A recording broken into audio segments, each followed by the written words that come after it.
Here's where the power struggle comes in.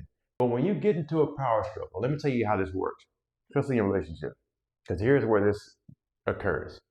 You want someone to behave the way that you want them to behave, not the way that you would like for them to like themselves to behave. Meaning, you want to tell them what the best version of themselves actually is, even though they have an idea of what the best version of themselves actually is in their own mind.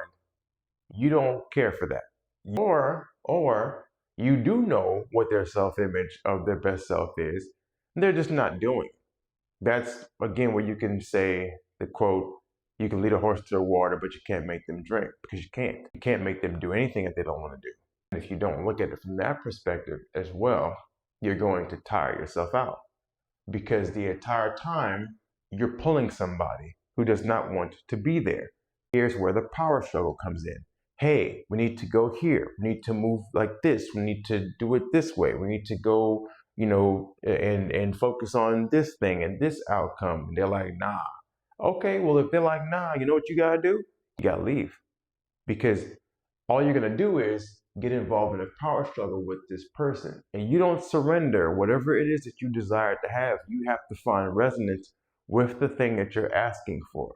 So what that means is, if you have a certain outlook or vision for your life, and the person across from you does not have the same outlook or vision for their life, you're not going to be in harmony. So neither of you are going to get to that. And you're going to be blocking each other from the blessings that either one of you can create for yourself, and therefore for the whole.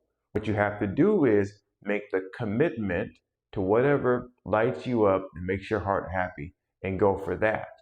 And don't lie. That's the main thing. He's talking about raising your floor, meaning this is what you're not going to do. What you're not going to do is more important than what you are going to do. What you're not going to do is sabotage yourself anymore. What you're not going to do is practice these bad habits. What you're not going to do is talk back to your spouse or to your partner.